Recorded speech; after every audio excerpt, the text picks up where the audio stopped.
Good morning, Facebook Live. It is Wednesday. I'm Billy Rowe.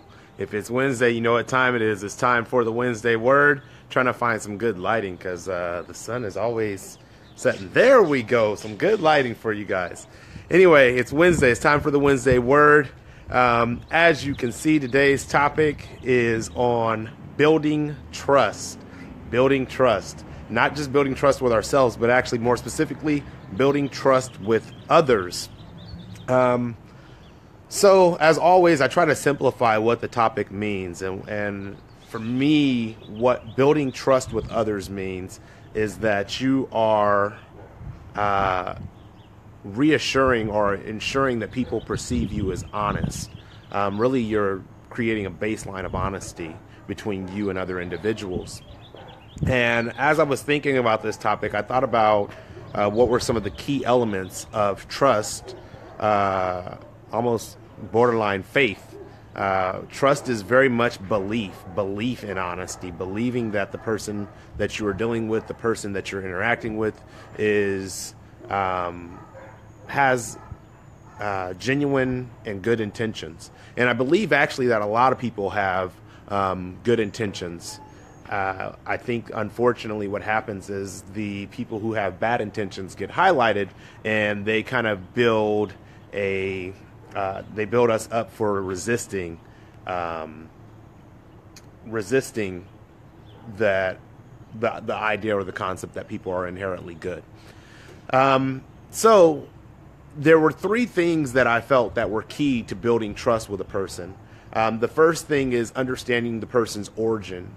And we'll kind of go over them one by one a little more in depth once I tell you what they are. But the first part is the origin of where the person is coming from. The second part being that trust is developed through actions. So the actions that interpret or reinforce trust. And then the last thing actually that helps us in building trust, or in reality it hurts us when we're attempting to build trust, is the breach of trust, or I guess that's the best way to put it. A breach of trust, when you kind of go out there and somebody believes or trusts somebody, and then all of a sudden they breach that trust. So going back to the first part, origin of the person that you're trying to build trust with. So I'm sure many of us have had an experience where we have been lied to. I mean, I can raise my hand. I don't know if you are watching live or if you're watching on the replay, but if you can raise your hand that you've been lied to before, you intimately understand how that felt, depending upon the severity of the thing that you were lied to about. So let's say we lie about something simple. We'll start with something very simple. In childhood, let's say your parents tell you, oh, there's Santa Claus. This guy comes down the chimney. He brings you presents, and everybody gets presents around the world from Santa Claus. And so it's not, in the big picture of life, it doesn't seem like a very big lie. But to a 2-year-old, a 5-year-old, a 6-year-old, a 7-year-old, when they find out that Santa doesn't exist, it can kind of be life-altering if their parents have kept up the facade for a very long time. So that's a really innocent lie, but let's go to a little more complex when we are dealing with employers. This is one of my favorite ones because I guess it kind of frustrates me when I deal with this from other people's experiences. So when you're with an employer, let's say you are running late. Or let's not say you're running late. Let's say you want to go to a baseball game. And in order to go to the baseball game, you have to call out from work because you couldn't get the time off. So you lie and you say, oh, my kid is sick, or oh, I broke my foot, or oh, something happened, I don't feel well, whatever it may be. And so you lie and say these things that get you off the hook from going to work so that you can go and enjoy the baseball game.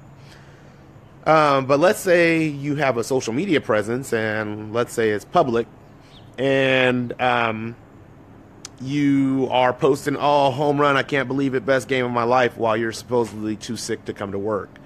That leaves your teammates, if you're in a team environment, in a position where they're picking up your slack, unrightfully so, because see, we have a responsibility to our teams. We have a responsibility to ourselves, but we also have a responsibility to our teams.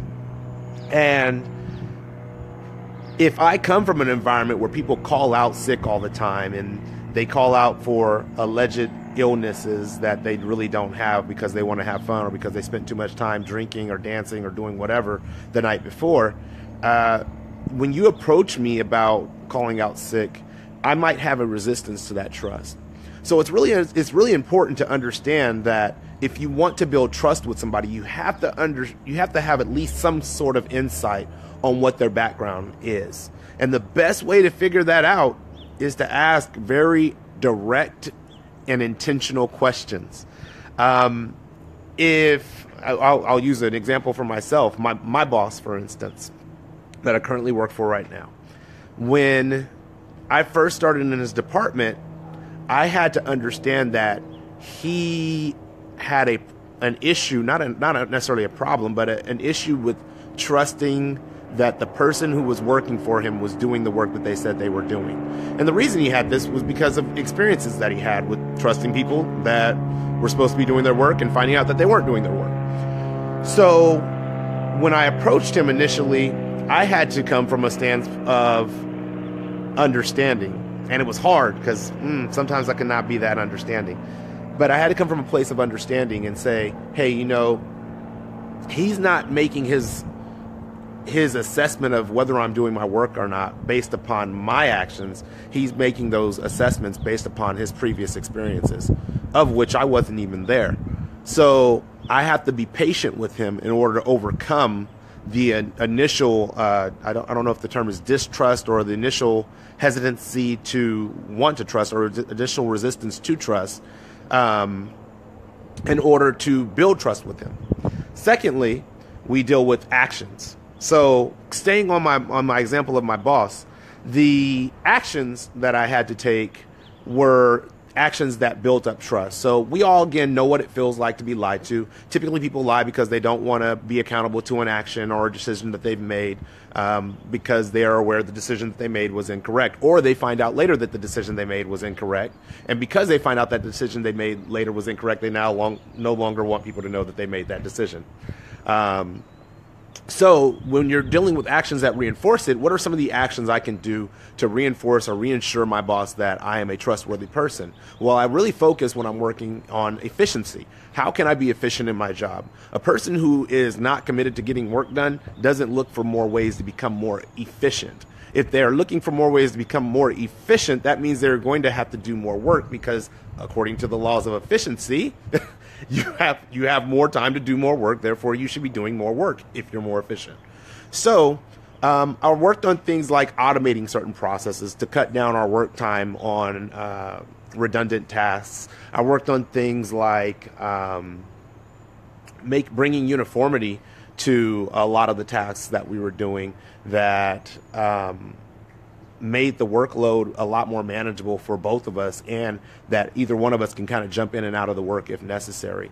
So those were some of the things that I did, and those actions over the years, it wasn't like a small task, but over the years, those actions are now starting to yield their result of he's beginning to understand that he can trust me, that I have our department's best intentions, our best intentions we're going to use, I can't remember the word right now, but intentions at heart.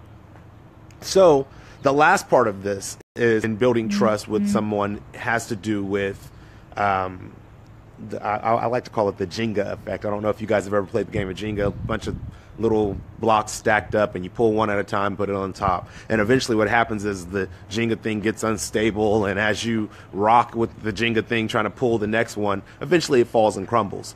And normally when we're building trust with someone, we miss these opportunities to veer away from the Jenga effect. You don't want the Jenga effect. The Jenga effect simply is that once you breach trust, you are eroding immediately at the foundation. And there's two things that happen when you breach trust. The first thing that happens is there's a pause.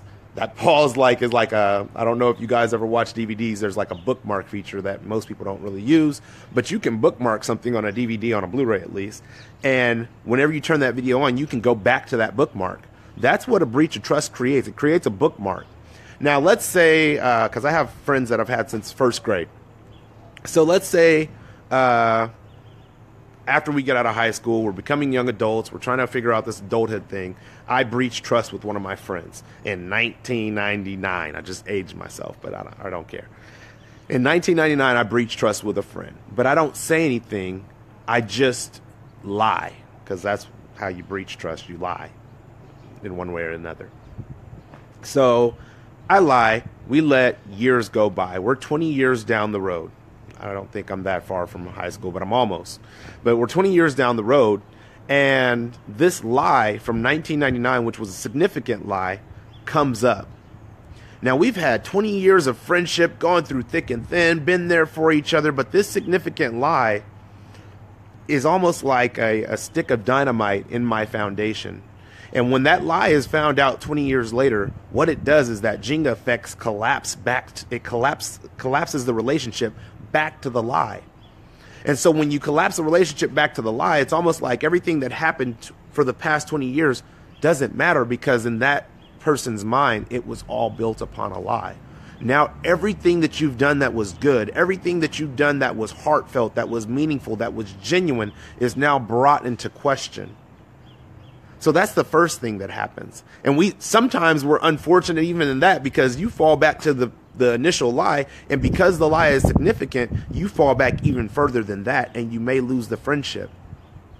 The second thing is that is now carried forward. If that person continues to be your friend or continues to interact with you, that lie is carried forward, and it will resurface, and not only in the relationship with you, it will resurface in the relationship that they have with others. And true friends, true people that have the best interests for each other or the best intentions for each other, they do their best to not create those. And I realize it's easy not to lie, but it is easy to lie. So I'm not infallible. I have lied before. I do my best to not lie or exasperate stories anymore. It's just like the story is the story, and stick to the truth. That way, if it ever comes back up, it's the truth, and we don't have to try to figure out what we said. So there's that Jenga effect that it falls. But the other thing that it does is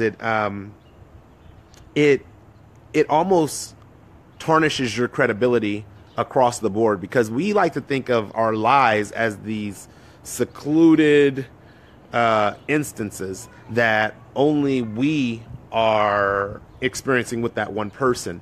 But what's really happening is people talk, and your reputation eventually gets out there that, oh, you're a liar and you can't be trusted. You're not trustworthy.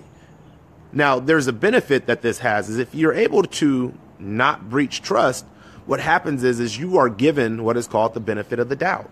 I'll use an example. I had a client who we were meeting, and there was a car accident that literally made about a 5-minute drive from one location to another location, about an hour and 45-minute drive, and I was substantially late to an appointment.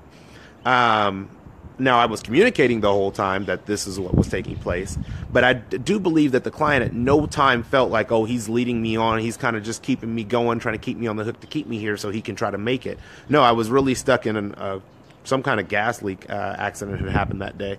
And because it was a gas leak accident, and that's the truth, that's why I remember it. So fortunately, I was able to make it, and through a series of showing up on time, it made it to where that benefit of the doubt was reinforced as this is more of a one-off than who Billy Rowe really is. So when it comes to building trust, I just want you to really focus on those three areas: dealing with the origin that the person is coming from, dealing with the actions that reinforce trust, and then veering and avoiding breaches of trust, because those are always going to erode your trust, not only with that person, but more than likely with other people that person is in contact with. Anyway, it's Wednesday, so you know I got to get to work. I always appreciate you guys tuning in live with me. It's an honor just to have you guys on with me. If you like this video, please share it. If you share it, please like it. I'm always willing to engage with you in the comments. Don't forget to follow me on First Row at youtube.com, on Instagram, and also obviously here on Facebook. And if there's any questions that you have, feel free. You can inbox me. You can message me here, or whatever it may take. But I'm always happy to engage with you guys. I'll see you in 7 days. Bye.